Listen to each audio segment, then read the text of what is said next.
Acabamos de completar el segundo año de emisión del podcast Sonidos Olvidados del Flamenco, donde hemos recorrido un apasionante camino lleno de historias, personajes y música que, aunque casi olvidada, siguen latiendo de alguna forma en nuestra memoria sonora. En el episodio 52, el último de esta temporada, haremos un viaje especial recordando los momentos más destacados de este segundo año. ¿Te apuntas?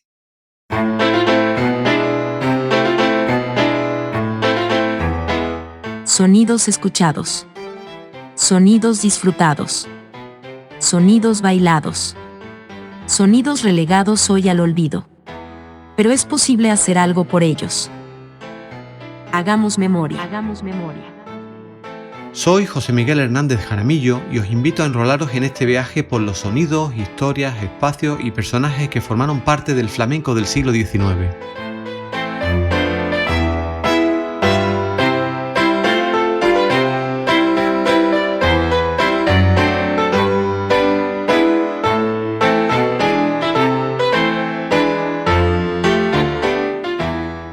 Hola, ¿qué tal estás? Te doy la bienvenida a este episodio especial con el que cerramos la segunda temporada del podcast Sonidos Olvidados del Flamenco.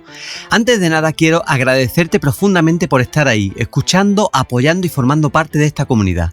Gracias a ti, este proyecto sigue creciendo y superando todas nuestras expectativas. En este segundo año hemos logrado algo muy motivador. La audiencia y los seguidores han crecido notablemente, alcanzando en tan poco tiempo cifras que jamás imaginamos. Además, el podcast ha vuelto a posicionarse en lo más alto de los rankings durante algunas semanas y en países muy diversos. Esto no solo nos llena de orgullo, sino que también nos motiva enormemente a seguir adelante con este proyecto. Por eso te adelanto que en enero arrancamos con la tercera temporada y vendrá cargada de novedades. Así que estate atento porque estoy seguro de que te sorprenderá. Y si aún no te has suscrito al podcast, te animo a hacerlo en tu plataforma favorita, Spotify, Apple Music, iVoox o incluso en nuestro canal de YouTube Sonidos Olvidados en Musicología Creativa, donde además de poder escuchar los episodios, también puedes verlos.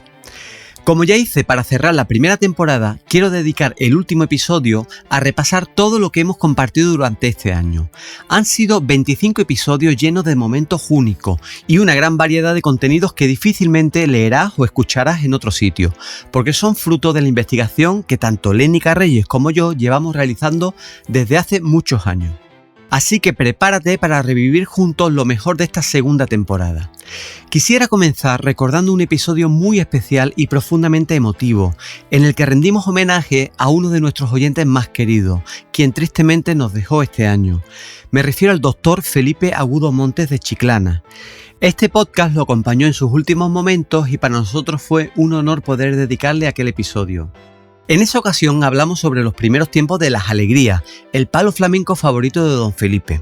Hoy quiero aprovechar para compartir algo que no pudimos incluir en su momento, un mensaje muy especial que nos envió su hija Marina, quien tuvo la amabilidad de escribirnos estas palabras llenas de cariño.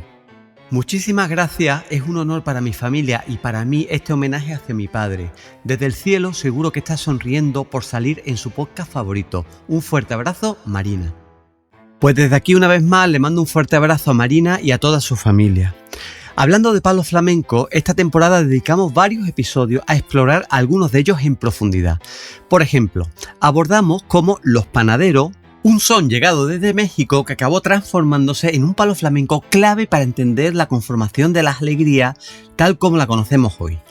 Siguiendo con esta conexión con México, también dediqué otro episodio a cómo la petenera participó activamente en la conformación de uno de los pilares del flamenco actual, la soleá.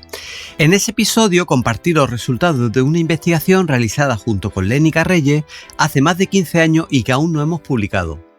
En otro episodio reflexioné cómo la forma tradicional de medir el compás o los acentos rítmicos de la soleá, 1, 2, 3, 4, 5, 6, 7, 8, 9, 10, 1, 2, no siempre es adecuada. Cuando se interpreta a la guitarra, esos acentos cambian significativamente. Vimos cómo los acentos del compás de la soleá no es universal ni único, puede cambiar dependiendo si hablamos de cante, de baile o de toque, y precisamente ahí reside una de las mayores riquezas del flamenco. También dediqué un par de episodios a la guajira, explorando cómo este palo conecta musicalmente México, Cuba y España, ampliando así la visión tradicional del flamenco que suele limitar esta relación solo a Cuba y España. También hablamos sobre las populares guajiras Vida Mía, surgidas tras su aparición en una zarzuela que fue muy popular y adoptada rápidamente por artistas flamencos. Otro episodio estuvo dedicado a un tipo especial de petenera que apareció en 1881 y que llegó a ser muy popular, las denominadas nuevas peteneras.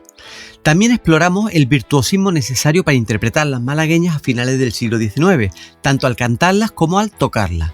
En todos estos episodios incluimos muestras musicales históricas que ayudaron a ilustrar estos temas.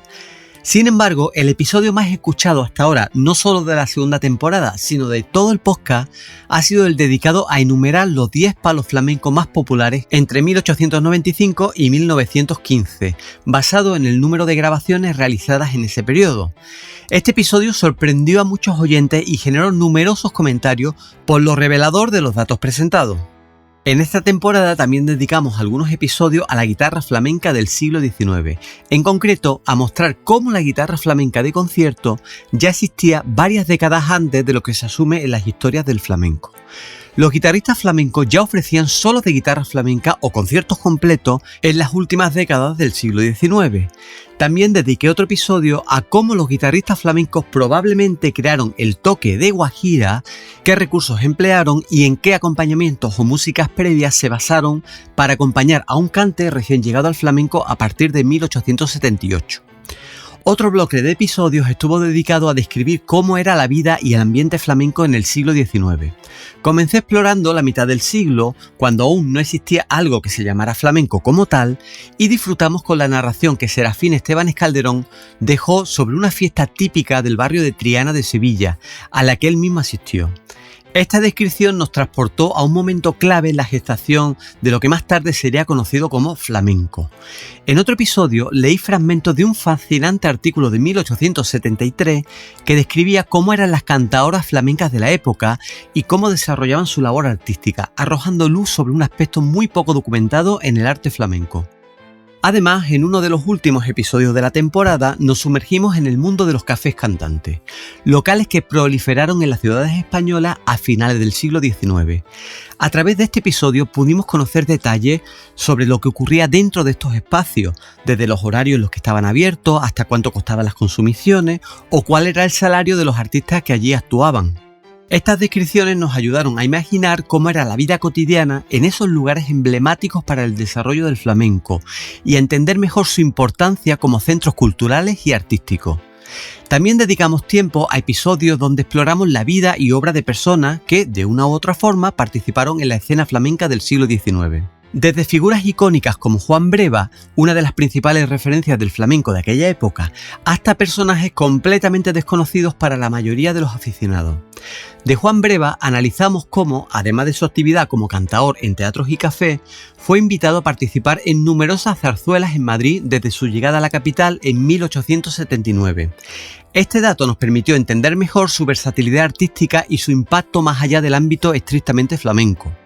Entre los personajes menos conocidos nos trasladamos a California, a Los Ángeles, donde el cantaor aficionado Francisco Amate realizó grabaciones únicas en discos de cilindro a principios del siglo XX. Estas grabaciones son una auténtica cápsula del tiempo, ya que recogen un tipo de peteneras que habían dejado de estar de moda en aquella época. Entre las grabaciones comerciales de aquel tiempo no encontramos estas versiones tan antiguas, lo que convierte las interpretaciones de Amate en un tesoro invaluable.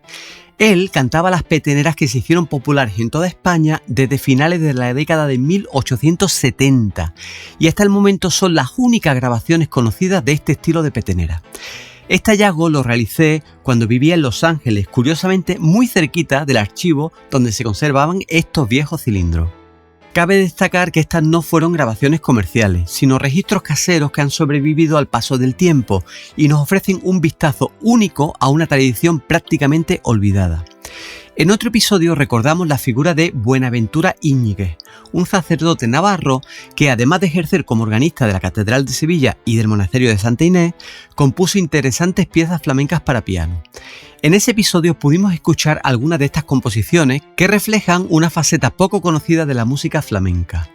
Sin salir de Sevilla, también exploramos la obra de Manuel Font de Anta, célebre por ser el autor de algunas de las marchas procesionales más emblemáticas de la Semana Santa sevillana, como Amargura o mi marcha favorita, Soleá dame la mano. Sin embargo, Font de Anta también dejó un legado menos conocido, canciones y composiciones flamencas para piano que destacan por su calidad e innovación y que tuvimos la oportunidad de disfrutar en el episodio que le dedicamos. También hubo ocasión para recordar a figuras nacidas fuera de España que contribuyeron al flamenco, entre ellas el húngaro Óscar de la China, un virtuoso pianista que residió parte de su vida en Andalucía y nos legó impresionantes composiciones flamencas para piano. También dedicamos un episodio a Anne Judic, una soprano francesa que alcanzó gran éxito en España interpretando petenera. Este enfoque internacional del flamenco lo abordamos en otros episodios como el que inauguró esta temporada, donde analizamos cómo el flamenco ya era un arte global en el siglo XIX. También exploramos la relación entre el flamenco y las músicas hispanoamericanas, desmontando ideas simplistas sobre los llamados palos de ida y vuelta. La flamencología tradicional acuñó este término para explicar que ciertas músicas españolas viajaron a América y regresaron transformadas hasta convertirse en palos flamencos. Sin embargo, esta afirmación no solo es simplista y colonialista, sino también es incorrecta. Fíjate, no existe evidencia de ninguna canción española que haya regresado desde América para convertirse en un palo flamenco, ni una sola. Por lo que desde aquí invito a no emplear nunca más ese término ida y vuelta, o al menos hasta que no se demuestre que ese proceso de la ida y vuelta sucedió tal y como se nos ha contado. Este debate generó muchas felicitaciones por parte de los oyentes interesados en profundizar en estos procesos históricos más complejos. Y es que, como siempre digo, la investigación sobre el flamenco del siglo XIX sigue siendo un terreno lleno de lagunas y mitos. En varios episodios analizamos defectos metodológicos que han llevado a conclusiones erróneas, pero que aún se repiten en libros y hasta en programas académicos sobre el flamenco, por ejemplo, en algunos másteres de flamenco. Por ejemplo, hablamos sobre las teorías míticas, es decir, hipótesis lanzadas por figuras influyentes en la flamencología que se han aceptado sin ningún tipo de cuestionamiento. Como por ejemplo que las peteneras surgieron en la región guatemalteca del Petén únicamente porque las palabras se parecen.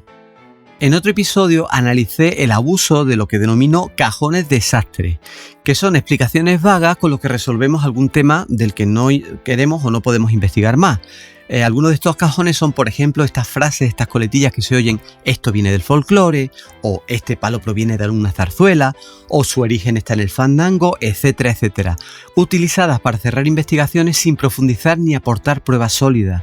Esto lamentablemente no es un tema del pasado. Investigadores contemporáneos actuales siguen cayendo una y otra vez en el empleo de estos cajones de sastre. Pues bueno, con este rápido repaso hemos recordado algunos de los sonidos olvidados que hemos escuchado esta temporada, que nos ha hecho redescubrir un flamenco tan desconocido como fascinante. Si te perdiste alguna historia o quieres revivirla, te invito a hacerlo en plataformas como Spotify, Apple Music, iVoox o en nuestro canal de YouTube Sonidos Olvidados en Musicología Creativa, donde, si te apasionan estos temas históricos relacionados con las músicas populares, puedes encontrar un montón de contenidos interesantes, no solo de flamenco, sino también relacionados con otras músicas españolas y sobre todo de algunos países americanos. Te deseo unas felices fiestas y una excelente entrada del nuevo año. Pues nada más, nos reencontramos por aquí de nuevo en enero con una tercera temporada no solo llena de novedades, sino también con algunos contenidos de unas investigaciones que aún estamos haciendo y que estamos deseando revelar porque son importantísimas para conocer mejor la historia de nuestro apasionante flamenco. Espero que no te la pierdas.